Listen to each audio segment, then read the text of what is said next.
Hello students, चलिए शुरुआत करते हैं इकोनॉमिक के सीरीज की। ऑलरेडी मैं एक लेक्चर आपको दे रखा हूं जिसमें कि भारत की अर्थव्यवस्था से संबंधित संभावित प्रश्न दिए जा चुके हैं, और उसके लेक्चर में हमने हर एक क्वेश्चन का डिटेल भी आपको दिया है, जो कि काफी मददगार साबित होगा आप सभी के लिए आने वाले परीक्षा को लेकर के।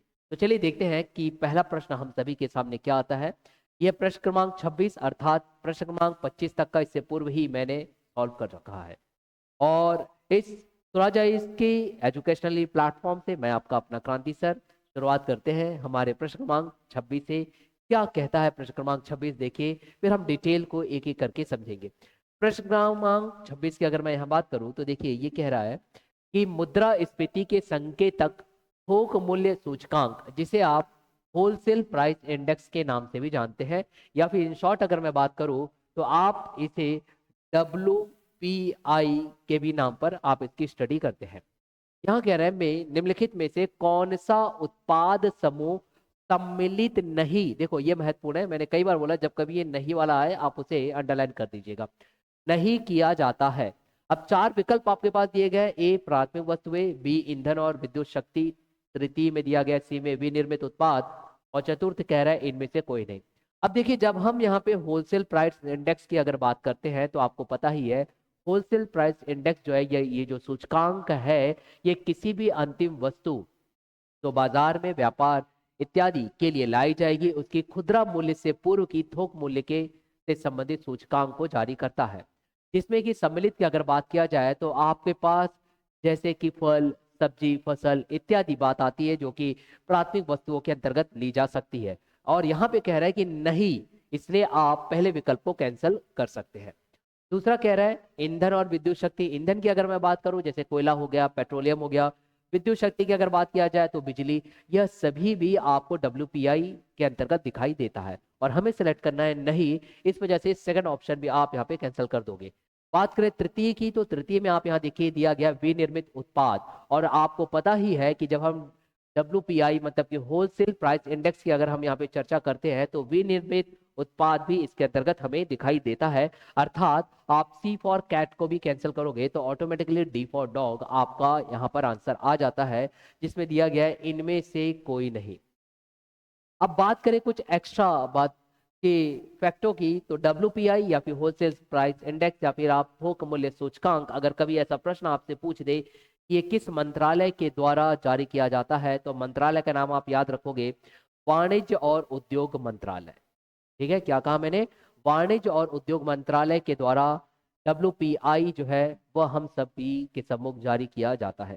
चलिए बढ़ते अब हमारे अगले प्रश्न की ओर। प्रश्न क्रमांक 27 क्या कहता है, देखिए प्रश्न क्रमांक 27 की अगर बात कही जाती है तो आपके पास आता है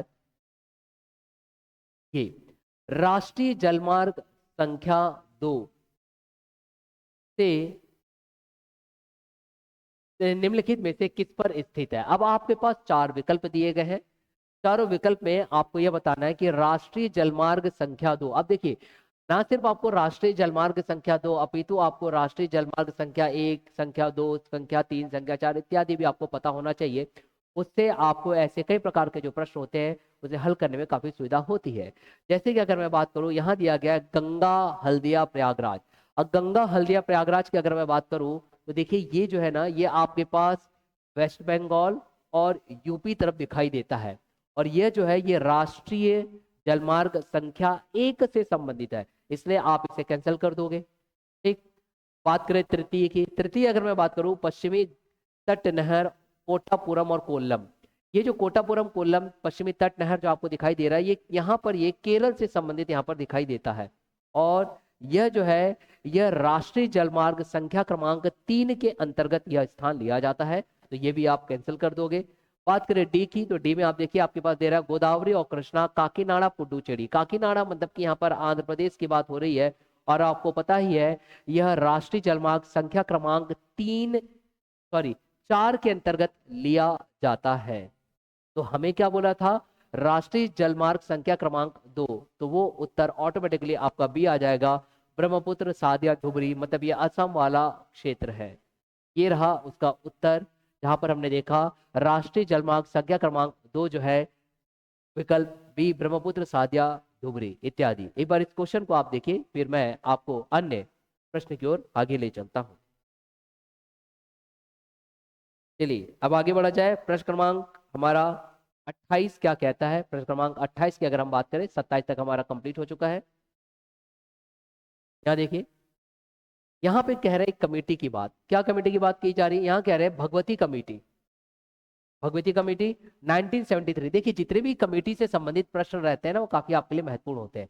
आप कमेटी क्यों लाई गई, किस ईयर में लाई गई और उसका क्या उद्देश्य था, ये आप जरूर रखिएगा। यहाँ तक कि उन कमेटी के सदस्यों के बारे में भी आपको जानकारी होनी चाहिए, क्योंकि प्रश्न जो होता है कमेटी से संबंधित ऐसे ही पूछता है। फिलहाल हम इस प्रश्न की अगर हम बात करें तो यहाँ पे कह रहा है भगवती कमेटी 1973 द्वारा भारत में बेरोजगारी मापन के लिए निम्नलिखित में से कौन सा युक्ति प्रस्तुत किया गया। तो यहां से एक तथ्य तो आपको ये भी क्लियर हो गया कि जो भगवती कमेटी 1973 है वो किस लिए लाया गया था? तो बेरोजगारी मापन के लिए लाया गया था। ठीक, अब बात उठती है कि बेरोजगारी मापन के लिए उसने जो युक्ति बताया है वो क्या है? चार विकल्प हमारे सामने है। केवल सामान्य स्थिति, नहीं तो ये भी अधूरा ही है। फिर कह रहा है केवल सामान्य व साप्ताहिक स्थिति, तो यह भी अधूरा ही है, हालांकि उसके अंतर्गत आता है लेकिन अधूरा है।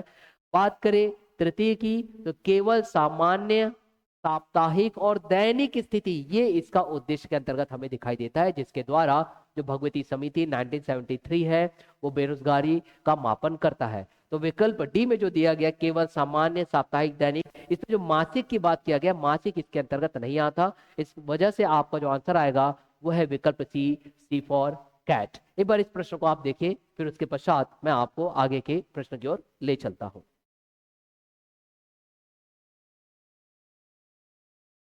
चलिए आगे बात किया जाए। प्रश्न क्रमांक 29 क्या कहता है? देखिए जब कभी मैं इस स्क्रीन से हटूं तो उसका एकमात्र उद्देश्य यह होता है कि जो उत्तर मैंने अभी आपको बताया हूं, जो व्याख्यान मैंने आपको दिया हूं इस प्रश्न से संबंधित, आप उसे पुनः अपने मस्तिष्क में दोहराएं ताकि आपको चीजें यही याद हो जाए, है ना। चलिए प्रश्न क्रमांक 29 की अगर बात करें तो देखिए 29 क्या कहता है?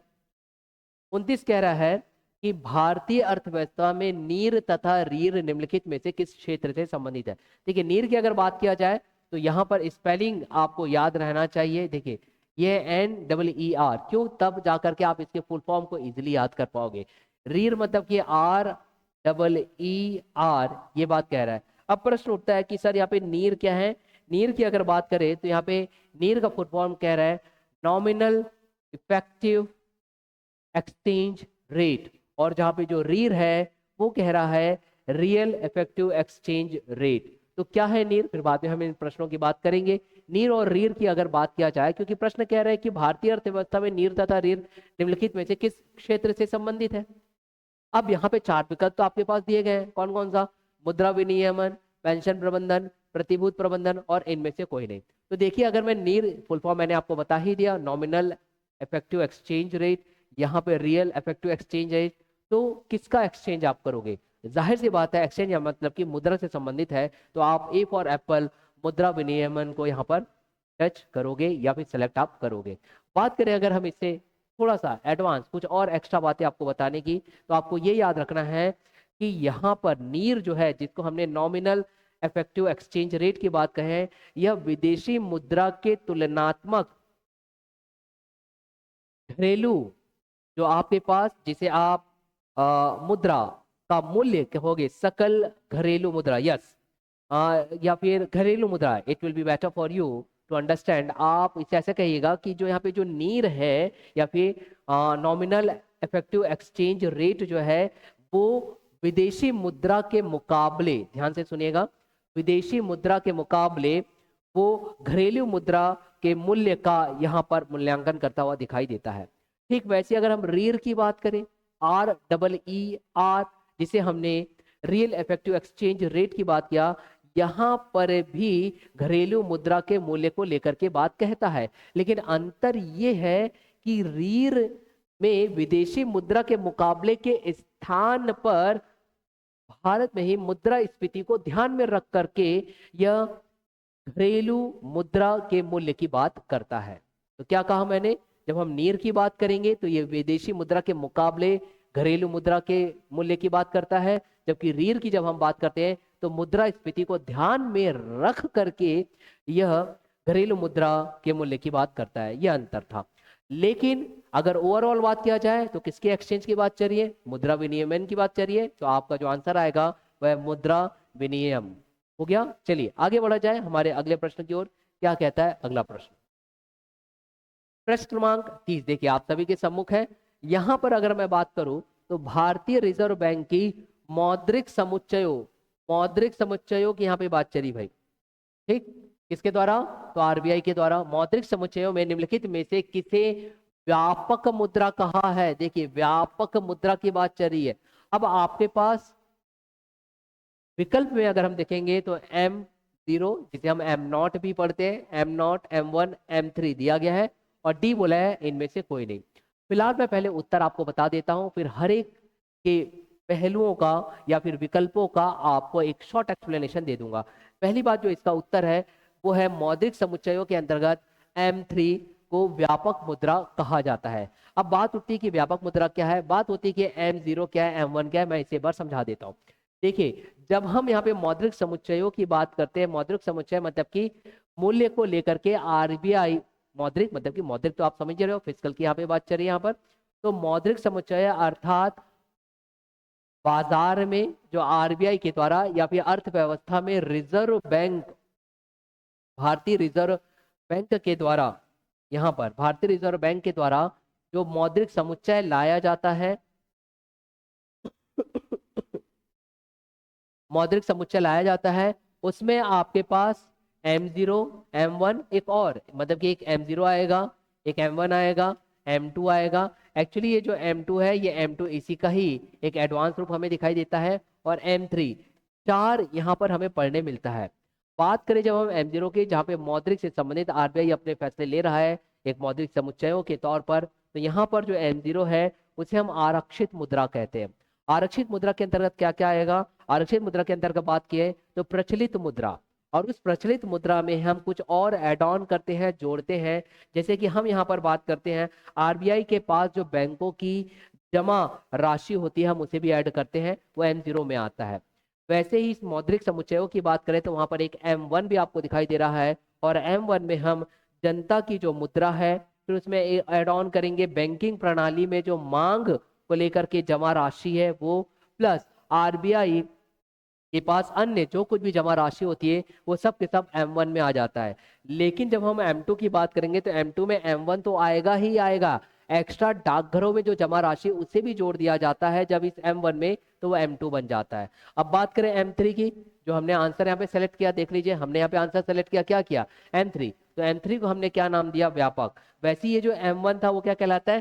संकीर्ण। और M0 क्या कहलाता है? आरक्षित मुद्रा। क्या कहा मैंने?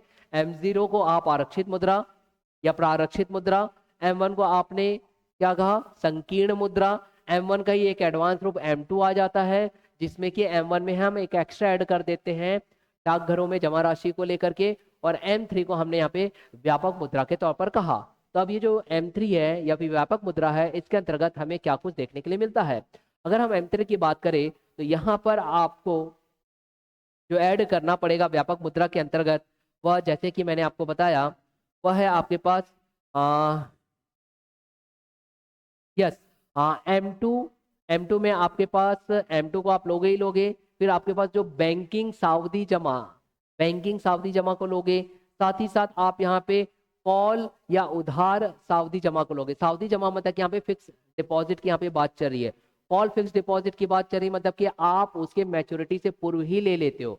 और जो मैंने कहा उधार सावधि जमा मतलब कि वह फिक्स डिपॉजिट जिसके बेसिस पे आप लोन लेते हो इत्यादि, वह सब जो है वो इस M3 के अंतर्गत आएगा, जिसे हम व्यापक मुद्रा के अंतर्गत ले रहे हैं मौद्रिक समुच्चयों में।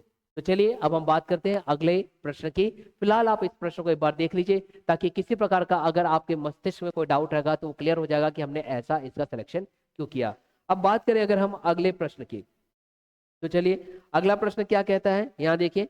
अगला प्रश्न हमारा प्रश्न क्रमांक 31 या 31, जो भी आप इसे लेना चाहें। ये देखिए प्रश्न क्रमांक 31 क्या कह रहा है।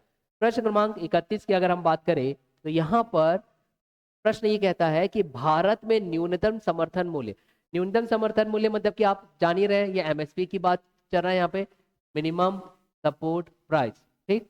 तो भारत में न्यूनतम समर्थन मूल्य के संबंध में निम्नलिखित कथनों पर विचार कीजिए। अब ये कह रहा है कि उपर्युक्त में से कौन सा से कथन सही है। देखिए मैंने कई बार कहा है, जब कभी इस प्रकार की चीजें आते हैं तो आपका कार्य ये रहेगा कि आप उसे सर्वप्रथम क्या कर ले, अंडरलाइन कर ले, क्योंकि कई बार बोलते हैं सही है, कई बार बोलते हैं सही नहीं है। तो वहां पर आप किसी प्रकार के ना फंसो, इस वजह से मैं ये चीज बार बार आपको दोहराता रहता हूँ। अब यहाँ पे दो विकल्प दिए गए हैं, हमें चुनना है कौन सा स्टेटमेंट हमारा सही है।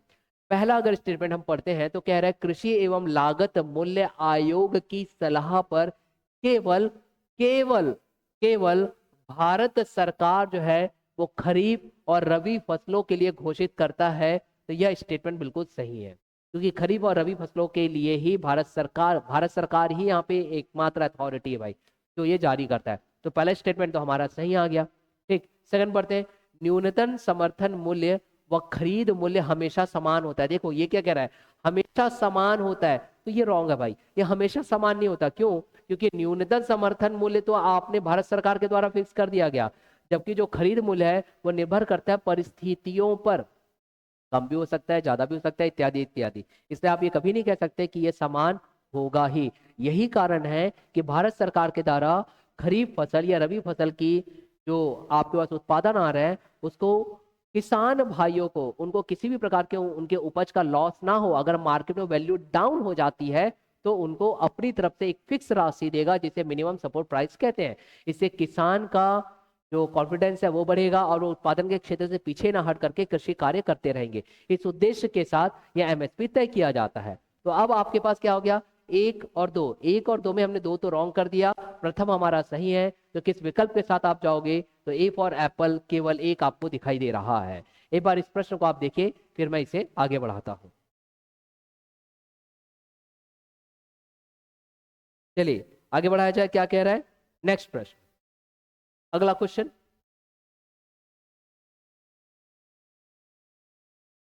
देखिए प्रश्न क्या कह रहा है, प्रश्न कह रहा है कि भारत में कच्चे तेल का उत्पादन किस क्षेत्र में सर्वाधिक होता है। अब किस क्षेत्र में सर्वाधिक होगा, ये तो स्ट्रेट फॉरवर्ड क्वेश्चन है, बहुत ही आसान है। सीधा सीधा अपतटीय क्षेत्र, जिसे इंग्लिश में हम या शोर एरिया कहते हैं, या फिर आप सीधा सीधा समझ लीजिए समुद्र के पास वाला जो तटीय क्षेत्र होता है उसे हम ले रहे हैं, जहां पर अत्यधिक कच्चे तेल का उत्पादन होता है। तो ये जो फैक्चुअल क्वेश्चन था इसमें ज्यादा हमें सोचने की आवश्यकता नहीं है। फिलहाल हमारा अगले प्रश्न की ओर हम बढ़ते हैं, क्या कह रहा है। देखिए प्रश्न क्रमांक 33 क्या कहता है, ये नीति आयोग से संबंधित है। प्रश्न कह रहा है कि नीति आयोग के उद्देश्यों में निम्नलिखित में से कौन सा सम्मिलित नहीं है। देखिए नहीं है कह दिया, अंडरलाइन कर लीजिए ताकि किसी प्रकार का फंसो मत। अब चार विकल्प आपके पास दिए गए, चार विकल्पों में अगर हम पढ़ते हैं, पहला दीर्घकालीन नीति तथा कार्यक्रम का निर्माण व क्रियान्वयन करना। तो भैया पहले ही स्टेटमेंट में अगर आप देखोगे तो कह रहा है कार्यक्रम का निर्माण व क्रियान्वयन। यहां पर क्योंकि ये क्रियान्वयन की बात कर दिया इसलिए ही ये स्टेटमेंट रॉन्ग हो गया, क्योंकि नीति आयोग जो है वो क्रियान्वयन का काम नहीं करता, वो भारत सरकार के लिए एक थिंक टैंक की तरह काम करता है, वो सिर्फ सलाह देता है, एडवाइस देता है, जो भारत सरकार फिर उसके अनुसार वह कार्य करे ना करे, it's all depends on government my dear. तो पहला ही हमारा रॉन्ग हो गया, और हमको बोला है वही चुनो जो इससे सम्मिलित नहीं है, तो आंसर ही हमारा ए आ जाएगा। लेकिन बी और सी और डी को भी मैं एक बार समझा देता हूँ। डी में तो खैर इनमें से कोई नहीं है, तो इसका कोई बात ही नहीं, इसे कैंसिल कर दीजिए आप, क्योंकि हमारा जो आंसर है वो आंसर क्या आ जाएगा, ए फॉर एप्पल।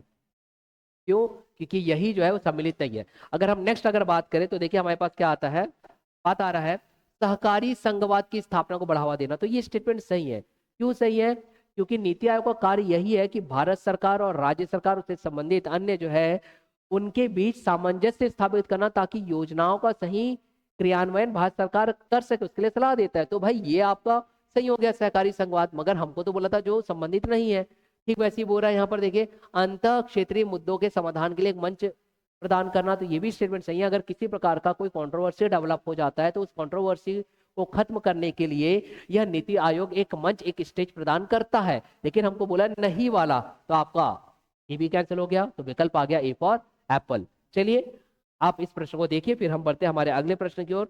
तो अब अगला प्रश्न हमारा क्या कहता है उसकी चर्चा करते हैं। चलिए प्रश्न क्रमांक 34। हाँ, अगर कुछ और तथ्य अगर आप देखना चाहो तो याद रखना नीति आयोग जो है वर्ष 2015 में लाया गया था, ये आपको याद होना चाहिए। चलिए नेक्स्ट देखते हैं हमारा अगला प्रश्न क्या कह रहा है। देखिए प्रश्न क्रमांक 34। अब यहाँ पर कौन सा युग्म सही सुमेलित है की बात चल रही है। यहाँ देखिए, इसे आप हाईलाइट कर लीजिए। कह रहा है कौन सा युग्म सही सुमेलित है। सही सुमेलित है, सुमेलित करने नहीं बोला। जब सुमेलित करने बोलता है तो हमको उसे एक एक को चेकआउट करना पड़ता है और देखना पड़ता है मतलब कौन सा सुमेलित है। जो सुमेलित है उसको हम लेंगे, नहीं तो फिर कैंसिल कर देंगे। ठीक है, चलो बात करें तो देखिए, सबसे पहले आपके पास दिया गया है योजना एक और दूसरी ओर दिया गया विवरण। अब स्टेटमेंट अगर हम पहला पढ़े तो बोल रहा है पीएम श्री। जैसे कि उदाहरण की अगर मैं बात करूं तो आजकल स्कूलों के सामने आपके पास पीएम श्री, केंद्रीय विद्यालय इत्यादि इस तरीके से लिखते हुए दिखाई देता है। तो उसका कारण क्या? उसका कारण यह है कि भारत सरकार इन स्कूलों में बुनियादी सुविधाओं को बढ़ाता है ताकि शिक्षा बेहतर हो सके। अब हम देखते हैं उसके सामने क्या लिखा है, उभरते भारत के लिए स्कूल। तो भाई बिल्कुल बात सही है, क्योंकि इनका उद्देश्य ही है कि भारत में स्कूलों में बुनियादी जो सुविधाएं हैं उसको बेहतर करना, ताकि एक बेहतर शिक्षा दिया जा सके। तो पहला स्टेटमेंट हमारा सही हो गया। दूसरा, विद्यांजलि योजना। अब विद्यांजलि योजना क्या करता है? विद्यांजलि योजना का यह उद्देश्य है जो सरकार द्वारा पोषित सरकारी स्कूल है या सरकार द्वारा पोषित जो स्कूल है वहां पर ऐसी भी कुछ सुविधाएं रहे कि कुछ स्वयंसेवक स्वयं जाकर के वहां पे शिक्षा प्रदान कर सकते हैं एक बेहतर शिक्षा हेतु। अब देखते हैं उसके सामने क्या लिखा है। देखो यहाँ पे लिखा है स्कूल स्वयं सेवी प्रबंधन कार्यक्रम। ये भी स्टेटमेंट हमारा सही हो गया। चलिए सेकंड विषय, तृतीय योजना की बात करें। तृतीय योजना बोल रहा है स्वामित्व। स्वामित्व योजना के अंतर्गत भारत सरकार का या फिर सरकार का यहाँ उद्देश्य यह था कि ग्रामीण क्षेत्रों में जो लोग रह रहे हैं वो जिस स्थान पे रह रहे हैं उनमें उनको मालिकाना हक देना। तो चलिए अब हम इसके आगे पढ़ लेते, क्या दिया गया है, ग्रामीण क्षेत्रों में गांव का सर्वेक्षण और मानचित्रण। तो भाई ये भी आपका स्टेटमेंट सही हो गया। तो चलिए तीन आपके पास दिखाई दे रहा है, ग्रामीण क्षेत्रों में गांव का सर्वेक्षण और मानचित्रण। तो तीनों स्टेटमेंट यहाँ पर देखिए, जहां पर हमने बोला था स्वामित्व, मैंने बताया ग्रामवासियों की अपनी आवासीय संपत्ति का मालिकाना हक देना। तो तीनों स्टेटमेंट में अब हम देखते हैं कि कौन सा हमारा स्टेटमेंट सही है या गलत है विकल्पों के अनुसार।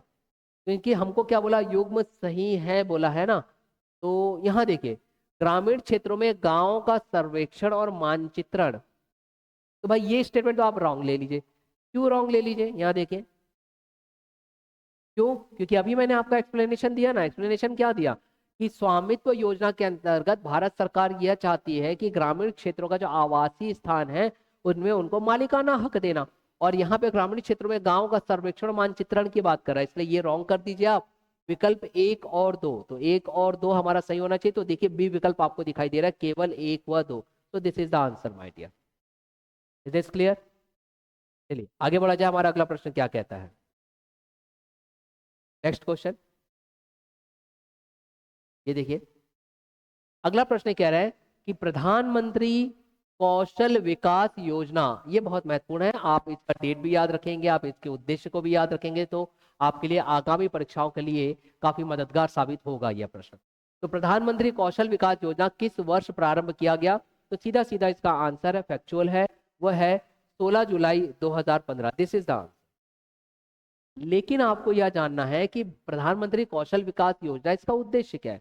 इसके उद्देश्य की अगर मैं बात करूं तो उद्देश्य यह है कि भारत सरकार ये चाहती है जो युवाएं हैं, युवा वर्ग, उनके कौशल मतलब उनके मस्तिष्क का एक बेहतर विकास हो ताकि औद्योगिक क्षेत्र में वो एक बेहतर कार्य कर सके इत्यादि इत्यादि। जिसके लिए प्रधानमंत्री कौशल विकास योजना जो है उसकी शुरुआत 16 जुलाई 2015 में ये हमें दिखाई देता है। अब अगर मान लीजिए इससे संबंधित आपको कुछ और अन्य तथ्य अगर जानना रहा, कुछ और अन्य तथ्य अगर जानना रहा माय डियर, तो आपका कार्य ये रहेगा कि आप ऐसे कई योजनाओं को ध्यान दें और उस योजनाओं का आप उद्देश्य देखिए, आप उसके क्रियान्वयन मंत्रालय को देखिए, क्योंकि योजना से संबंधित ऐसे ही प्रश्न बनते हैं। या तो वो किस डेट में ये लागू किया गया वो पूछेगा, या पूछेगा इसका उद्देश्य क्या आपको पूछ सकता है, या फिर पूछ सकता है कि भाई ये किस मंत्रालय के द्वारा इसका क्रियान्वयन किया जाता है। जैसे कि अगर हम इस प्रधानमंत्री कौशल विकास योजना की अगर बात करें तो यह कौशल विकास और उद्यमिता मंत्रालय के द्वारा, क्या कहा मैंने, कौशल विकास और उद्यमिता मंत्रालय के द्वारा इसका क्रियान्वयन हमें होता दिखाई देता है। ठीक है, तो चलिए बढ़े अब हमारे अगले प्रश्न की ओर क्या कहता है। नेक्स्ट क्वेश्चन, फिलहाल इस प्रश्न को आप देखिए, अगला प्रश्न हमारा क्या कह रहा है, ये लीजिए प्रश्न। देखिए प्रश्न, प्रश्न कह रहा है भारत सरकार द्वारा किस समिति की सलाह पर बेरोजगारी मापन के लिए सामान्य चालू साप्ताहिक व चालू दैनिक स्थिति की दरें प्रकाशित किया गया। अरे भाई अभी तो इससे संबंधित मैंने एक प्रश्न आपको करवाया, सीधा साधा आंसर क्या है इसका, भगवती समिति, दिस इज द आंसर। देखिए बस शब्दावली में बदलाव किया गया, लेकिन यहाँ पर एक चीज आपको ये याद रखना है माय डियर, कि भगवती समिति वहां पे दिखाई दे रहा है। अब आप कुछ अन्य विकल्पों को देखिए, विकल्प ए में भी देखिए आप, विकल्प आपके पास बी भी दिखाई दे रहा है। अगर दोनों ही विकल्पों को अगर आप ध्यान से देखोगे तो आपको वहां पर श्री रंगाराजन समिति, तेंदुलकर समिति इत्यादि भी दिखाई दे रहा है। तो याद रखना, रंगाराजन समिति की अगर बात किया जाए, तेंदुलकर समिति की अगर बात किया जाए, तो ऐसे ही आपके पास एक अगस्त समिति भी नाम आता है। ये सब ना गरीबी को लेकर के इनका नाम है।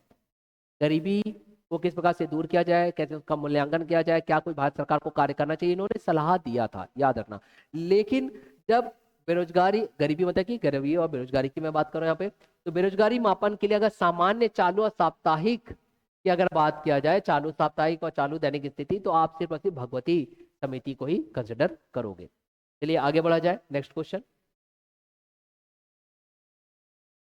ये लीजिए प्रश्न, क्या कह रहा है, औद्योगिक उत्पादन सूचकांक, इंडस्ट्रियल, ठीक है, तो उससे संबंधित प्रश्न आपके पास आ रहा है। औद्योगिक उत्पादन सूचकांक आधार वर्ष 2011-12 में सम्मिलित क्षेत्रों का भारांश अवरोही क्रमानुसार, मतलब डिसेंडिंग ऑर्डर में आपको बताना है कि इस संबंध में निम्नलिखित में से कौन सा क्रम सही है।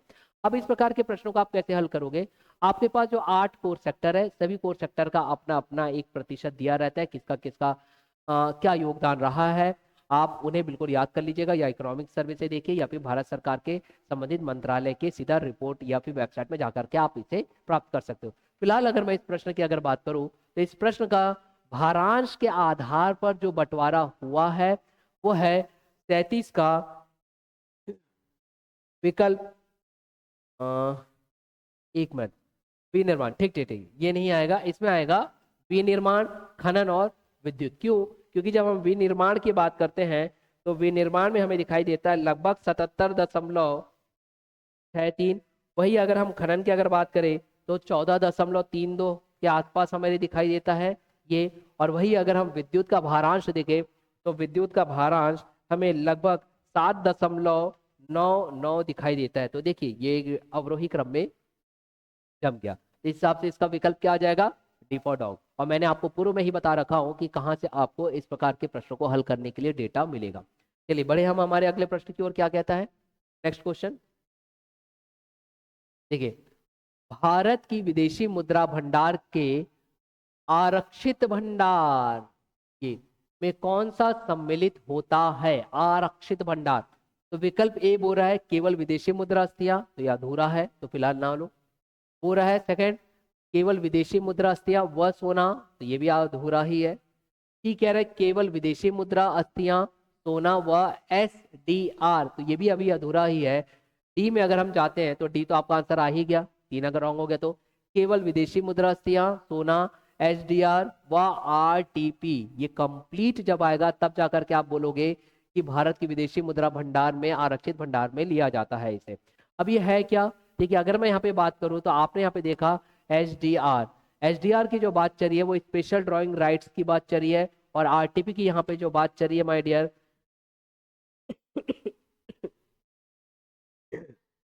सॉरी, जो RTP की यहाँ पे बात चल रही है वो आरक्षित पोजीशन की बात चल रही है। और ये सब के सब अगर मैं बात करूं तो यहाँ पर SDR या फिर RTP जो है वो कोई विशेष मुद्रा नहीं हमें दिखाई देती, लेकिन ये IMF या इंटरनेशनल मॉनेटरी फंड का एक विशेष आहरण अधिकार हमें दिखाई देता है, ठीक है, जो कि एक भंडारण के तौर पर हमें भारत की विदेशी मुद्रा भंडार के अंतर्गत ये टूल्स दिखाई दे रहे हैं। तो उत्तर यहाँ पे क्या आएगा, केवल विदेशी मुद्रा अस्थियां, सोना, SDR व RTP में मैंने आपको क्या फुल फॉर्म बताया, आरक्षित ट्रंच पोजीशन इत्यादि। चलिए आगे बढ़ा जाए अगले प्रश्न की ओर।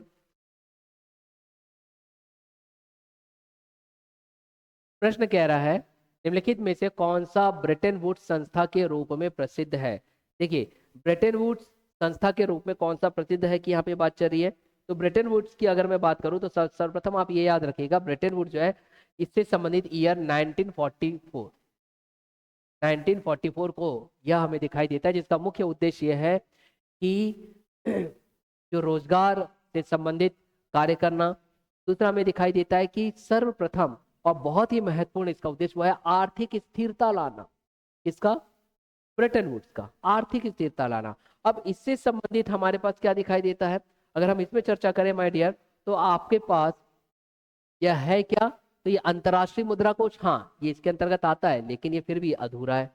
दूसरा बोल रहा है अंतर्राष्ट्रीय पुनर्निर्माण तथा विकास बैंक, तो ये भी अधूरा ही है, ये भी इसके अंतर्गत आता है। सी की अगर हम बात करें तो सी कह रहा है अंतर्राष्ट्रीय मुद्रा कोष और अंतर्राष्ट्रीय पुनर्निर्माण तथा विकास बैंक, तो ये इसका एक्चुअल आंसर है भाई, ये इसके अंतर्गत आता है। अंतर्राष्ट्रीय मुद्रा कोष मतलब कि इंटरनेशनल मॉनेटरी फंड की हमें बात चलिए, और अंतर्राष्ट्रीय पुनर्निर्माण तथा विकास बैंक, ये इस ब्रेटन वुड्स के अंतर्गत लिया जाता है, जहां पर आर्थिक स्थिरता लाने हेतु ये कार्य करते हैं और रोजगार संबंधित भी। फिलहाल डी को आप यहाँ पे कैंसिल कर दीजिए, क्योंकि एशियाई विकास बैंक इससे संबंधित हमें दिखाई नहीं देता है। चलिए आगे बढ़ा जाए हमारे अगले प्रश्न की ओर। क्या कह रहा है नेक्स्ट क्वेश्चन, देखिए प्रश्न क्रमांक 40। प्रश्न कह रहा है भारतीय अर्थव्यवस्था के निम्नलिखित क्षेत्र पर विचार कीजिए। अब आपके पास 1 2 3 4 5 5 अलग से विकल्प दिए गए हैं, और बोल रहा है उपर्युक्त में से कौन सा उद्योग क्षेत्र में सम्मिलित होते हैं, उद्योग क्षेत्र में सम्मिलित होते हैं, वो ऐसा कह रहा है। चलो देखते हैं।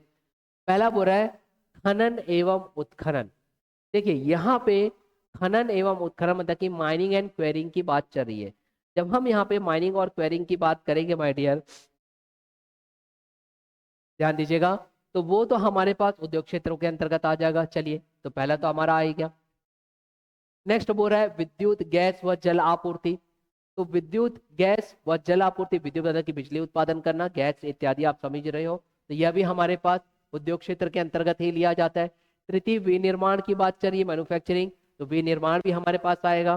फोर्थ यहाँ पे निर्माण की बात चल रही है, मतलब कंस्ट्रक्शन कार्य जो किया जाता है, घर बंगला इत्यादि बनाना, वह भी उद्योग क्षेत्र के अंतर्गत आता है, द्वितीय क्षेत्र। लेकिन आप चतुर्थ अगर पढ़ोगे तो यहाँ पे अचल संपत्ति और भंडारण। तो देखिए अचल संपत्ति और भंडारण, जहां पे भंडारण की बात आती है मतलब कि वो सेवा संबंधित बातों की करता है, और अचल संपत्ति कुछ और नहीं, वो रियल इस्टेट के क्षेत्र की बात कर रहा है। तो यहाँ पे जो रियल इस्टेट और उससे संबंधित भंडार मतलब की जो बात हो रही है, रिजर्व्स की जो बात हो रही है, ये सेवा के क्षेत्र में कार्य करता है। इस वजह से चौथा वाला आप नहीं लोगे, क्योंकि आपको मालूम है उद्योग क्षेत्र जो है वो द्वितीय क्षेत्र के अंतर्गत आता है। जब ये द्वितीय क्षेत्र के अंतर्गत आता है, इसका मतलब कि क्या हुआ, आपके पास ऑप्शन 1 2 3 और 5, तो 1 2 3 व 5 देखिए डी फॉर डॉग आपके पास अंतर्गत आएगा। Is this clear? तो ये रहा आपके इस प्रश्न का उत्तर, डी फॉर डॉग। ठीक है, चलिए फिलहाल हम आगे के प्रश्नों को देखते हैं कि हमारा अगला प्रश्न क्या कहता है। अगला प्रश्न, नेक्स्ट क्वेश्चन,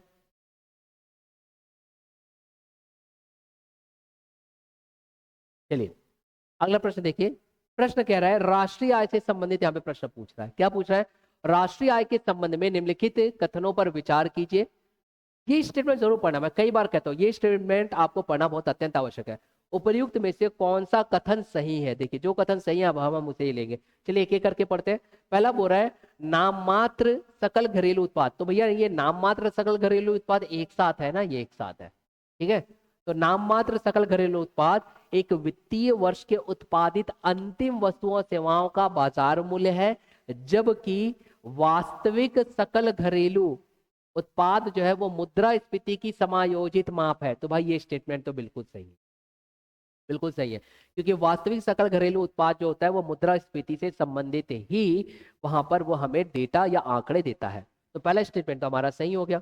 नेक्स्ट पढ़ते हैं। सकल घरेलू उत्पाद में उद्योग क्षेत्र का हिस्सा कृषि एवं संबंधित क्षेत्र से अधिक किंतु सेवा क्षेत्र से कम है। ये भी स्टेटमेंट बिल्कुल सही है। क्यों?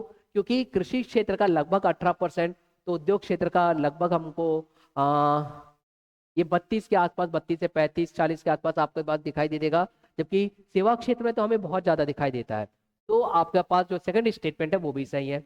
मतलब कि आपके पास अगर मैं बात करूं इस प्रश्न का, तो दोनों ही कथन जो है वो सही दिखाई दे रहा है। तो किस विकल्प की ओर बढ़ोगे, तो आपको उस विकल्प को सेलेक्ट करना होगा जहाँ पे ये दोनों ही स्टेटमेंट सही दिखाई दे तो देखिए आपके पास विकल्प सी यहाँ पे दिखाई देगा, 1 व 2 दोनों ही। तो आंसर इसका आएगा 1 व 2 दोनों। Is this clear? Now moving to the next question, क्या कह रहा है यहाँ देखिए प्रश्न। वस्तु और सेवा कर मतलब जीएसटी से संबंधित है, गुड्स एंड सर्विसेज टैक्स से संबंधित निम्नलिखित कथनों पर विचार कीजिए।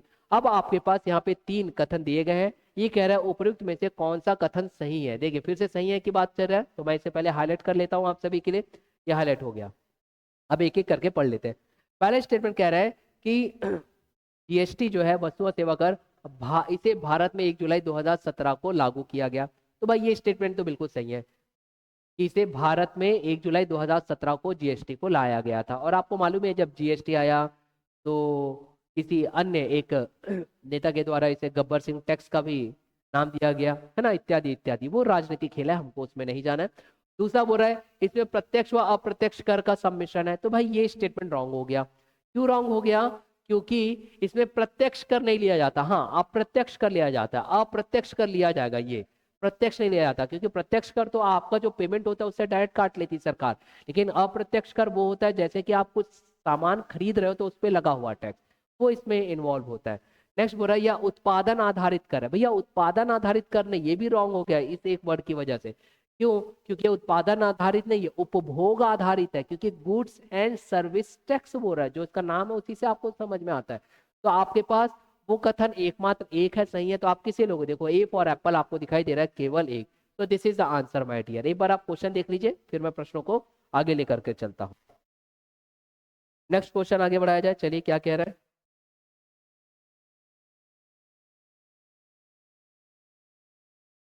चलिए प्रश्न क्रमांक 43 क्या कह रहा है। भारतीय अर्थव्यवस्था में प्राथमिक घाटा, देखिए प्राथमिक घाटा मैंने इसे बता चुका हूँ आपको। जब आप इसको आरबीआई की मौद्रिक यस मॉनेटरी पॉलिसी या मौद्रिक नीति जब आप पढ़ोगे तो उसमें आपका राजस्व घाटा बताया जाता है, उसमें आपका बजट घाटा बताया जाता है, आपको प्राथमिक घाटा बताया जाता है, इत्यादि इत्यादि, जिसमें कि हम राजस्व की प्राप्तियां देखते हैं है ना, और कितना व्यय हो रहा है वो हम देखते हैं। इन सबका कैलकुलेशन करके निकाला जाता है। चलिए फिलहाल हम इस प्रश्न की ओर बढ़े। भारतीय अर्थव्यवस्था में प्राथमिक घाटे की गणना के लिए राजकोषीय घाटे से निम्नलिखित में से किस व्यय को घटाया जाता है। तो इसमें जो उत्तर आएगा सीधा सीधा वह है ब्याज का भुगतान। क्यों ब्याज के भुगतान को घटाया जाता है? जैसे कि मान लीजिए अभी वर्तमान में एनडीए की गवर्नमेंट है भारत सरकार में, और इससे पूर्व यूपीए की गवर्नमेंट थी मान के चलिए। तो यूपीए की गवर्नमेंट ने देश के बेहतर संचालन के लिए, उसके पास प्राप्तियां तो कम थी लेकिन व्यय ज्यादा था। अब देश के लिए तो कल्याणकारी कार्य उसको करना ही है। तो आज वर्तमान को छोड़ करके जो पूर्व की सरकार थी उसने कहीं से कर्ज लिया था। अब वो सरकार तो चली गई, आज वर्तमान में सरकार बदल गई। तो आज वर्तमान की जो सरकार है उसको तो पूर्व की सरकार के द्वारा लिए गए ऋण का ब्याज देना पड़ेगा। तो आज वर्तमान की सरकार बोलती है भाई ब्याज तो मैं दे दूंगा, उसमें कोई दिक्कत नहीं है, मुझे देश चलाना है, लेकिन आप उसको मेरे मेन घाटे में मत जोड़िए, आप उसको हटा दीजिए। क्योंकि मैं तो ब्याज पटा रहा हूँ ना, ऋण तो पूर्व वाले ने लिया था। इस वजह से ब्याज के भुगतान को हटाया जाता है, तब वो कहलाता है प्राथमिक घाटा। Is this clear? चलिए नेक्स्ट बढ़ते हैं हम आगे। अगला प्रश्न क्या कह रहा है देखिए। प्रश्न कह रहा है निम्नलिखित पर विचार कीजिए। अब 4 स्टेटमेंट हमारे पास दिए गए हैं। ये कह रहा है उपयुक्त में से कौन सा से भारतीय रिजर्व बैंक के कार्यों में सम्मिलित है। भारतीय रिजर्व बैंक का क्या कार्य आपको ढूंढना है ना। पहला बोल रहा है भारत में बैंकों का नियामक, तो बिल्कुल बात सही है, आपको मालूम है ये तो बैंकों का फादर है, सबके पिताजी है, तो उन सबको ये कंट्रोल करता है भाई, तो बिल्कुल बात सही है। सेकंड बोल रहा है भारत में साख व मुद्रा का नियंत्रण, तो भाई ये भी आपको मालूम है भारत में जो मुद्रा है उसका नियंत्रण करने का कार्य भी इसी आरबीआई का होता है। इसलिए तो अगर मुद्रा स्फीति हो रही है या फिर अगर महंगाई बढ़ रही है तो महंगाई को कम करने के लिए वो bank rate, reverse repo rate या रेपो रेट इत्यादि में बदलाव करता है, तो ये भी आपके पास आ जाएगा। या फिर अगर मुझे मंदी के वक्त या फिर आरबीआई को मंदी के वक्त विकास करना है तो फिर वो इसी reverse repo rate, bank rate इत्यादि सब में बदलाव करता है। तो ये सेकंड भी आपके पास सही आ जाएगा क्योंकि वो मुद्रा का नियंत्रण करता है। ठीक है। चतुर्थ अगर मैं बात करूं विदेशी मुद्रा आरक्षित निधि का संरक्षक, तो ये भी बात सही है, आपको मालूम ही है फॉरेन एक्सचेंज को लेकर के भी इसका कार्य दिखाई हमें देता है। लेकिन करेंसी नोट व सिक्के जारी करना ये जारी नहीं करता भाई, जारी करना आ गया है, जारी काम इसका नहीं है, वो भारत सरकार का काम है। ये आपके पास जो तृतीय स्टेटमेंट है वो रॉन्ग हो जाएगा। तो आपके पास 1, 2 और 4 आना चाहिए। तो देखिए विकल्प सी आपको दिखाई देगा, 1, 2 और 4। तो this is your answer my dear. I think it's clear. तो चलिए आगे बढ़ा जाए हमारे अगले प्रश्न की ओर। क्या कहते हैं प्रश्न क्रमांक 45? ये लीजिए, ये कह रहा है भारत में थोक मूल्य सूचकांक, अभी मैंने बताया था WPI, होलसेल प्राइस इंडेक्स, थोक मूल्य सूचकांक के आंकड़े कौन जारी करता है? कौन जारी ये करता है भाई? ठीक है, कौन जारी करता है? उससे पूर्व ही मैंने आपको बताया था, है ना, याद करिए। और होलसेल प्राइस इंडेक्स क्या है? उसमें भी मैंने आपको बताया था कि खुदरा, मतलब कि किसी भी वस्तुओं का अंतिम वस्तु जो होती है, उत्पादित अंतिम वस्तु, वो मार्केट में या बाजार में व्यापार के लिए गए हुए, तो उस व्यापार के लिए तो आपने वस्तुओं को भेज दिया, लेकिन खुदरा मूल्य से पूर्व की जो उसकी जो मूल्य होता है उसे हम WPI या फिर थोक मूल्य की हम बात करते हैं। और उससे संबंधित यहाँ पे सूचकांक हमें दिखाई देता है। तो ये सूचकांक कौन जारी करता है? सूचकांक की अगर जारी करने की बात करें तो मैंने मंत्रालय का नाम उसी वक्त बताया था, फिर भी आपको अगर याद ना हो इसलिए याद रखिएगा, वो है हमारे पास आर्थिक सलाहकार कार्यालय, वाणिज्य एवं उद्योग मंत्रालय। तो इसका आंसर क्या आ जाएगा? B for ball, statement. या फिर सीधा सीधा आपके पास ये दिखाई देता है फैक्चुअल चीज है जो आपको याद ही रखना है माय डियर, कोई बहुत बड़ा कठिन चीज है नहीं। चलिए आगे बढ़ा जाए, हमारा अगला प्रश्न क्या कहता है। नेक्स्ट क्वेश्चन अगर देखें तो देखिए प्रश्न आ रहा है आपके पास, भारतीय अर्थव्यवस्था में मुद्रा के अवमूल्यन, ये महत्वपूर्ण है भाई। हाँ देखो क्या कह रहा है, मुद्रा के अवमूल्यन, अवमूल्यन मतलब कि उसकी वैल्यू गिर जाना, मुद्रा के अवमूल्यन प्रभाव के संबंध में निम्नलिखित कथनों पर विचार कीजिए। और बोला है इसमें से कौन सा कथन सही है? सही कथन को आपको सेलेक्ट करना। मुद्रा का अवमूल्यन मतलब कि मुद्रा की वैल्यू गिर जाना, मतलब कि भारत की जो रुपीज है, इंडियन रुपीज, उसकी वैल्यू गिर जाना। किसके तुलनात्मक? अगर मैं एक बात करूं तो डॉलर के तुलनात्मक हम बात करते हैं, क्योंकि वो काफी स्थिर है। हालांकि डॉलर ही नहीं और भी अन्य है, लेकिन हम डॉलर को लेकर के विशेष तौर पर चलते हैं क्योंकि उसकी स्थिरता हमें ज्यादा दिखाई देती है। तो यहाँ पर अगर हम बात करें भारतीय अर्थव्यवस्था में मुद्रा के अवमूल्यन प्रभाव के संबंध में निम्नलिखित कथन कौन से सही है? तो पहला बोल रहा है इसमें निर्यात में वृद्धि होती है, निर्यात। अब निर्यात में वृद्धि क्यों होती है? तो ये स्टेटमेंट तो पहली बात सही है, क्यों है बताऊंगा पहले। दूसरा बोल रहा है इसमें आयात में कमी होती है, तो ये भी बात सही है भैया। तीसरा बोल रहा है इसमें घरेलू मुद्रास्फीति में वृद्धि होती है, तो ये भी बात सही है। क्यों सही है? अब यहाँ ध्यान से सुनिए। मेन बात यह है कि मैंने आपको यहाँ पे बताया मुद्रा का अवमूल्यन। मुद्रा का अवमूल्यन मतलब कि मुद्रा या फिर जो इंडियन करेंसी है उसका वैल्यू गिर जाना डॉलर की अपेक्षा। अब जब डॉलर की अपेक्षा वैल्यू गिर गई है तो हम आयात कम करेंगे। क्यों? क्योंकि अगर हम बाहर से चीजें लाएंगे तो हमको ज्यादा पैसे देने पड़ेंगे। तो इससे बेहतर है कि हम निर्यात ज्यादा करें, क्योंकि हमको पैसे ज्यादा मिलेंगे, क्योंकि डॉलर ज्यादा मजबूत हो गया रुपीज के अपेक्षा। इसलिए पहला सही, दूसरा सही। लेकिन इससे ये होता है कि हमारे भारत में जो घरेलू मुद्रास्फीति में वृद्धि आ जाती है। ये बात बिल्कुल सही है। तो तीनों ही हमारा सही है। तो देखते हैं कौन सा स्टेटमेंट आएगा, सॉरी कौन सा विकल्प हमारा हमें चुनना होगा। तो देखिए आपके पास दिया गया उपरोक्त तो सभी, मतलब कि तीनों स्टेटमेंट सही है, इसलिए आप जो सेलेक्ट करोगे वो है विकल्प डी। चलिए बढ़े हमारे अगले प्रश्न की ओर। देखिए अगला प्रश्न क्या कह रहा है। अगला प्रश्न सीधा स्ट्रेट फॉरवर्ड प्रश्न है भाई, आपके पास सीधा इसका फुल फॉर्म पता होना चाहिए और डेट याद होना चाहिए। पूरे भारत में निम्नलिखित वित्तीय संस्थान और उसकी स्थापना वर्ष से संबंधित युग्मों में कौन सा सही नहीं है? देखो सही नहीं है बोला, ये महत्वपूर्ण है, सही नहीं है। वित्तीय संस्थान आपके पास 4 इस तरफ दिए गए, उससे संबंधित स्थापना वर्ष दिए गए। सभी स्थापना वर्ष को आपको पता होना चाहिए। पहले मैं उत्तर बता देता हूँ, फिर सबका नॉर्मल फुल फॉर्म बता दूंगा और इससे संबंधित आपको कुछ जानकारी दे दूंगा। नाफेड जो है वो 1968 को नहीं बल्कि 1958 में स्थापित किया गया था। तो पहला ही हमारा मिल गया भैया कि ये जो आंसर आएगा। क्यों? क्योंकि आंसर ये 1968 नहीं बल्कि 1958 आना था। बाकी नाबार्ड 1982, ट्राइफेड 1987, सीड भी 1990 आपके पास दिया गया है। अब ये सब क्या है? तो ये सब के सब वित्तीय संस्थान है। वित्तीय संस्थान सबके फुल फॉर्म देख लेते हैं। देखिए जब नाफेड की अगर बात होती है तो नाफेड में आप क्या याद रखोगे भाई? आपके पास फुल फॉर्म, आपके पास जानकारी होना चाहिए। देखिए नाफेड है, नाबार्ड है, ये सब आपके पास दिया गया है। जब हम नाफेड की अगर हम बात करते हैं तो हमारे पास क्या फुल फॉर्म दिखाई देता है? ध्यान से सुनिए, मैं एक एक फुल फॉर्म मैं बोल देता हूँ आपको। उत्तर तो इसका ए फॉर एप्पल ही आएगा क्योंकि ये रॉन्ग दिया गया है। चलिए नाफेड क्या है? नाफेड का फुल फॉर्म है national agricultural cooperative marketing federation of India limited. जिसका मुख्य कार्य क्या है? मुख्य कार्य यह है कि वो कृषि संबंधित सहकारिता को यहाँ पे बढ़ावा देगा ताकि कृषि उत्पादों में विकास हो सके। दूसरा अब आपके पास दिया गया है नाबार्ड। नाबार्ड क्या है? नाबार्ड की स्थापना की अगर हम बात करें तो 1982 में इस नाबार्ड की स्थापना हुई थी। अब 1982 में जो यहाँ पर नाबार्ड की यहाँ पर स्थापना आपको दिखाई दे रहा है, तो नाबार्ड क्या है? नाबार्ड का अगर मैं फुल फॉर्म बात करूँ तो फुल फॉर्म है national bank for agriculture and rural development, जो कि कृषि, जिसका मुख्य कार्य कृषि और ग्रामीण विकास है, उससे संबंधित ये नाबार्ड कार्य करता है, जो कि 1982 में आया। तृतीय में यहाँ पे आपके पास दिया गया, देखो ट्राइफेड। ट्राइफेड है 1987। अब 1987 में जो ट्राइफेड की स्थापना की गई थी, वो क्या करेगा? इसका मुख्य उद्देश्य होता है कि ट्राइबल या जनजातियों के द्वारा जो उत्पाद लाए जा रहे हैं मार्केट में, बाजार में, उनका विकास करना, उनकी बेहतर मार्केटिंग करना। और इस ट्राइफेड की अगर मैं फुल फॉर्म की अगर बात करूं तो the tribal cooperative marketing development federation of India, ये आपको दिखाई देता है ट्राइफेड में।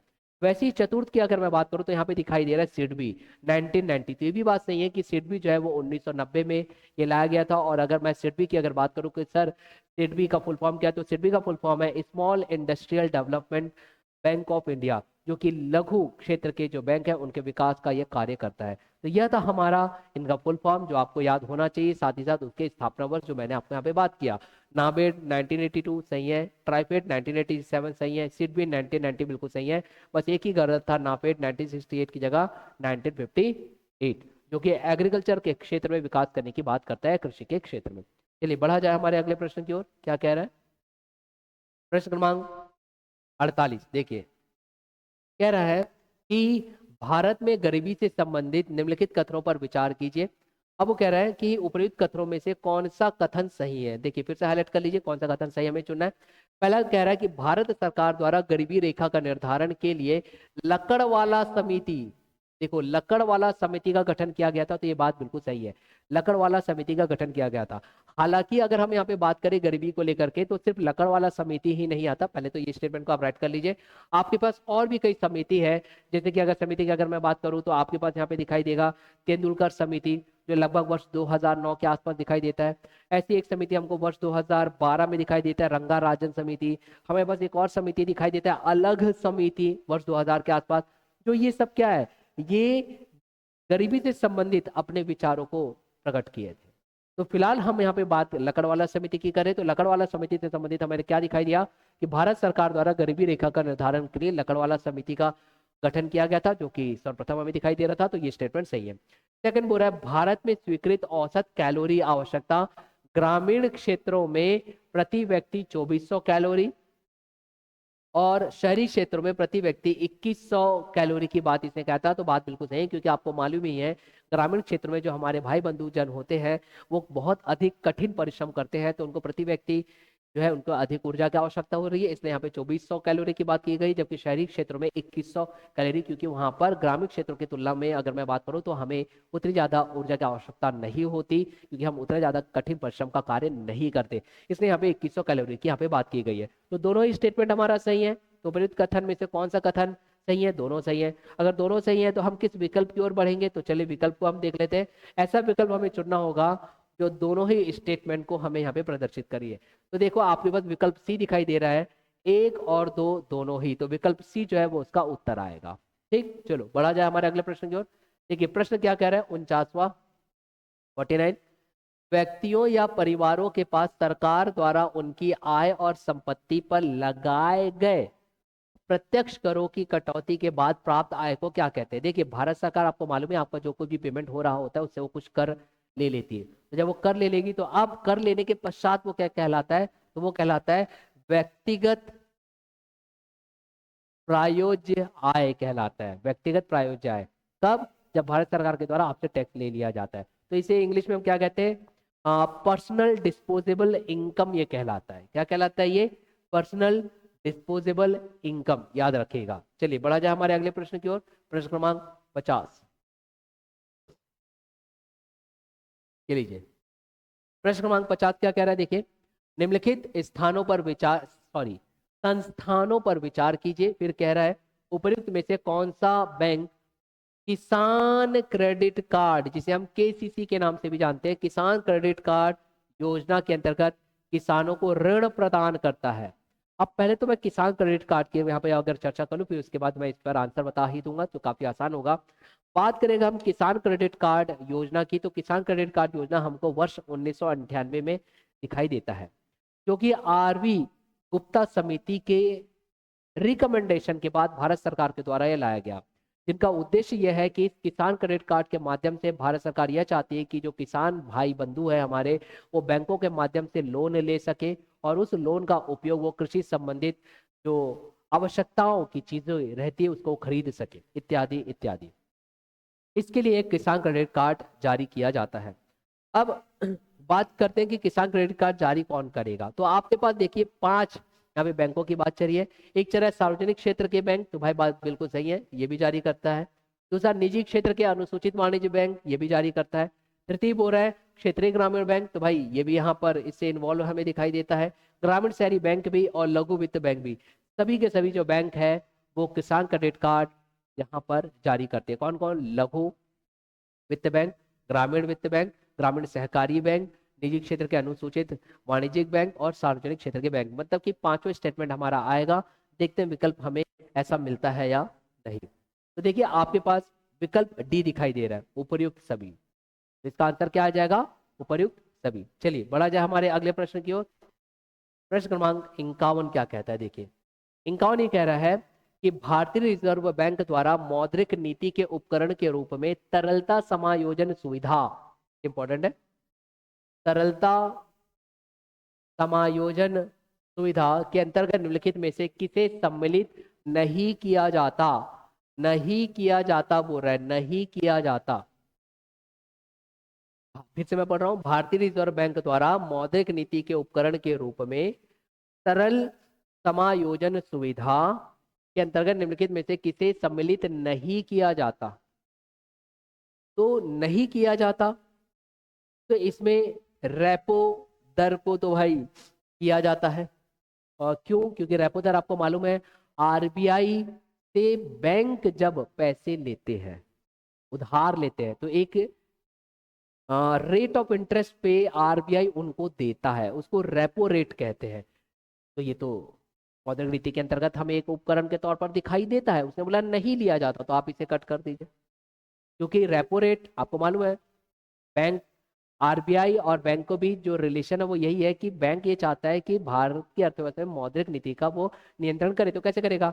जब मंदी दिखाई देगी तो बैंकों को ज्यादा से ज्यादा पैसा देगा, ताकि वो आसान दरों में क्या कर सके, लोन दे सके। लोन आसान दरों में देगा तो मंदी जो दूर होगी, क्योंकि रोजगार सृजन होगा, उद्योग बढ़ेंगे, इत्यादि इत्यादि। मगर अगर वहां पे महंगाई बढ़ रही, तो महंगाई में पैसों की कमी करना चाहता है मार्केट में, तो ये जो आरबीआई है उनसे पैसे खींच लेगा बैंकों से। तो फिर रिवर्स रेपो रेट जैसे चीजें हमें यहाँ पे दिखाई देती। तो रिवर्स रेपो रेट भी है, ये भी इसी का एक हमारे पास उपकरण दिखाई देता है। लेकिन उसने बोला नहीं लेना है, तो हम इसे नहीं वाली बोला, तो ये इसके अंतर्गत नहीं आएगा। क्योंकि रिवर्स रेपो रेट क्या है? जब बैंक से पैसे आरबीआई लेता है और उनको ब्याज देता है, वो रिवर्स रेपो रेट है। ठीक है। फिर बोला तृतीय सीमांत स्थायी सुविधा। सीमांत स्थायी सुविधा जो है वो मार्जिनल स्टैंडिंग फैसिलिटी की बात चल रही है, और मार्जिनल स्टैंडिंग फैसिलिटी भी इसके अंतर्गत आता है। किसके अंतर्गत? तरलता समायोजन सुविधा के अंतर्गत, जिसमें कि बैंकों को इस मार्जिनल स्टैंडिंग फैसिलिटी के माध्यम से आरबीआई से वो पैसे उधार लेता है। ठीक है। मतलब कि आरबीआई से धन उधार कौन ले लेगा? बैंक लेगा, ताकि अपनी तरलता की जो जो उसको परेशानी आ रही है वो दूर हो सके, लिक्विडिटी दूर हो सके, पैसे उसके पास में अगर कोई आए तो उसको दे सके। तो सीमांत स्थायी सुविधा भी इसके अंतर्गत दिखाई देती है। लेकिन जो नगद आरक्षित अनुपात जो है ये आपका, इसको बोलते हैं कैश रिजर्व रेशियो, ये इस तरलता समायोजन सुविधा के अंतर्गत दिखाई नहीं देता। क्योंकि ये जो CRR है या नगद आरक्षित अनुपात है, या वह पैसे या फिर कैश होता है जो कि बैंक आरबीआई के पास जमा करता है। याद रखना, बैंक आरबीआई के पास जमा करता है, वो कहलाता है कैश रिजर्व रेशियो, नकदी के तौर पर जमा करता है। Is this clear? ये है इसका आंसर। चलिए बढ़ा जाए अगले प्रश्न की ओर। हाँ, एक बार इसे देख लीजिए, बहुत अच्छा प्रश्न था ये। नेक्स्ट क्वेश्चन क्या कहता है यहां पर? अगला प्रश्न क्रमांक 52, ये लीजिए। देखिए प्रश्न क्या कह रहा है। प्रश्न कह रहा है कि 1 जनवरी 2015 को भारत सरकार द्वारा योजना आयोग के स्थान पर नीति आयोग की स्थापना की गई। ये तो हम जानते हैं 1 जनवरी 2015 से नीति आयोग आ चुका था, क्योंकि प्लानिंग कमीशन का कहीं ना कहीं जो हमारे पास एक कमियां दिखाई दे रही थी उसको दूर किया गया नीति आयोग के द्वारा। और नीति आयोग आज भारत सरकार के थिंक टैंक की तरह कार्य करता है, उनको सलाह देता है। ठीक, तो फिलहाल प्रश्न को हम देख लें। 1 जनवरी 2015 को भारत सरकार द्वारा योजना आयोग के स्थान पर नीति आयोग की स्थापना किस प्रकार के संस्था के रूप में किया गया था? अब बोल रहे संवैधानिक संस्था, तो भाई ये स्टेटमेंट रॉन्ग है। क्यों? क्योंकि भारत के संविधान के आधार पर इसकी स्थापना नहीं गई। दूसरा बोल रहा है विधिक संस्था, तो यह किसी संसद के माध्यम से कोई कानून बना करके इसे नहीं लाया गया, तो ये भी रॉन्ग हो गया। तृतीय बोल रहा है, तृतीय छोड़ो, पहले चतुर्थ पढ़ लेते। संसदीय संकल्प द्वारा स्थापित संस्था, तो संसदीय संकल्प के द्वारा नहीं, अपितु इसे मंत्रिमंडलीय प्रस्ताव द्वारा स्थापित किया गया है, इसलिए विकल्प सी जो है वो आपका आंसर आएगा। Is this clear? चलो moving to the last question, आज का अंतिम प्रश्न की ओर बढ़ते हैं। क्या कहना है? अंतिम प्रश्न देखिए, कह रहा है भारतीय अर्थव्यवस्था के विभिन्न सेक्टरों से संबंधित निम्नलिखित युग्मों पर विचार कीजिए। अब एक और आपके पास आर्थिक गतिविधियां दी गई है, दूसरी ओर आपके पास सेक्टर दिया गया है, और बोल रहा है इनमें से कौन सा युग्म सही सुमेलित नहीं है? सही सुमेलित नहीं है बोला है भाई। चलो देखा जाए, तो पहला आर्थिक गतिविधि में क्या बोल रहा है? कृषि उत्पाद का भंडारण, कृषि उत्पाद का भंडारण। और इसके सामने क्या बोला है देखो, द्वितीयक। और आपको मालूम है भारत की अगर मैं बात करूं अर्थव्यवस्था की, तो वहां पे हमारे पास 3 क्षेत्र दिखाई देते हैं, प्राथमिक, द्वितीयक और तृतीयक। प्राथमिक में हम वह क्षेत्र लेते हैं जहां कृषि और कृषि संबंधित कार्य होता है, जैसे पशुपालन इत्यादि, और वहां से जो उत्पाद मिलता है कच्चा माल, उसको हम प्राथमिक क्षेत्र में लेते हैं। द्वितीय क्षेत्र में प्रसंस्करण इकाइयों के माध्यम से उस कच्चे माल को किसी अन्य रूप में बनाया जाता है, जिसे हम द्वितीय क्षेत्र लेते हैं, जैसे उद्योग। तृतीय क्षेत्र में हम सेवाओं की बात करते हैं, जैसे कि आपके पास परिवहन आ गया, इत्यादि इत्यादि। ये कॉन्सेप्ट अगर आपको पता है तो आप इन प्रश्नों को आसानी से बना लोगे। बहुत अच्छा प्रश्न ये है जो कि आपके पास कंसेप्चुअल है। तो पहला आपके पास अगर आप देखोगे तो बोल रहा है कृषि उत्पाद का भंडारण। अब यहां ध्यान देना, क्योंकि यहाँ पर कृषि उत्पाद बस देता तो हम प्राइमरी सेक्टर में ले लेते हैं माय डियर, क्योंकि प्राइमरी सेक्टर या प्राथमिक क्षेत्र में कृषि उत्पाद जैसे फसल इत्यादि को लिया जाता है। लेकिन क्योंकि यहाँ भंडारण की बात आ गई, तो भंडारण जो है वो सेवा के क्षेत्र से संबंधित है, इसलिए यहाँ पे द्वितीयक नहीं अपितु यहाँ पे आना था तृतीयक आना था माय डियर, तृतीयक आना था, जबकि दे दिया द्वितीयक। तो आपका ये जो प्रथम है वो सुमेलित नहीं है। क्लियर हो गया इतना? दूसरा बोल रहा है डेयरी फार्म। अब डेयरी फार्म मैंने अभी बताया कृषि और संबंधित क्षेत्र, मतलब कि पशुपालन इत्यादि। और पशुपालन आप करते हो, जैसे बकरी आपने पालन किया तो दूध आप वहां से निकालते हो, ये डेयरी फार्म उसके अंतर्गत आएगा, तो वो प्राथमिक क्षेत्र का है। तो ये तो हमारे पास क्या आ गया? सही सुमेलित है भाई, ये सही सुमेलित है। ठीक। तीसरा बोल रहा है खनिज की खोज। अब देखो खनिज की खोज की बात कही गई है, और उसके सामने बोल रहा है तृतीयक। तृतीयक मतलब कि क्या हो गया? सेवा के क्षेत्र की, और सेवा के क्षेत्र में भंडारण जैसे चीजों को आप ले सकते हो। लेकिन जब यहाँ पे खनिज के खोज की बात की गई है, तो खनिज का खोज जो है माय डियर, ये आप याद रखोगे, वहां वो कच्चा माल है। खनिज जो है वो कच्चा माल है, क्योंकि आप जमीन से आप उसको निकालते हो। ठीक है, इसलिए वो किस क्षेत्र में आएगा? प्राथमिक क्षेत्र में आएगा। तो ये तृतीयक वाला भी रॉन्ग हो गया भाई। यहाँ पे क्या आना था? प्राथमिक आना था, प्राथमिक, प्राथमिक। ठीक है। नेक्स्ट बोल रहा है कपड़ा बुनाई। अब कपड़ा बुनाई आपको मालूम ही है, ये द्वितीय क्षेत्र में आएगा, क्योंकि प्रसंस्करण के माध्यम से आप कपड़ा की बुनाई करते हैं, जैसे कपास इत्यादि तो हमारा प्राथमिक क्षेत्र से, मगर कपास के माध्यम से रेशे बनाना, रेशों से कपड़े बनाना, वो द्वितीय क्षेत्र का है। ये स्टेटमेंट हमारा सही है। अब उसने हमको चुनने क्या बोला? उसने बोला कौन सा युग्म सही सुमेलित नहीं है। सही सुमेलित हमारा कौन सा नहीं था? पहला और तीसरा। तो उसके आधार पर अब हम विकल्प देखते हैं कौन सा आएगा। चलिए देखा जाए। पहला और तीसरा हमारा सही सुमेलित नहीं था, तो अगर बात किया जाए तो देखिए विकल्प ए ही हमें दिखाई दे दिया डायरेक्ट, 1 व 3। तो your answer will be what? 1 और 3, मतलब कि विकल्प ए के साथ आप जाओगे। तो मित्रों ये था हमारा आज का अंतिम इकोनॉमी को लेकर के लेक्चर सीरीज, जो मैं आप सभी के लिए ले आया था, ताकि संभावित प्रश्न आप सभी के सामने रहे और आगामी परीक्षा में आपके लिए कुछ ना कुछ मददगार साबित ये जरूर हो। तो ऐसे ही प्रश्नों को लेकर के या प्रश्नों के संग्रह या सीरीज को लेकर के मैं इस एजुकेशनल डिजिटल प्लेटफॉर्म के माध्यम से आता रहूंगा। तब तक के लिए आप सभी को जय हिंद, जय भारत, जय छत्तीसगढ़ दोस्तों।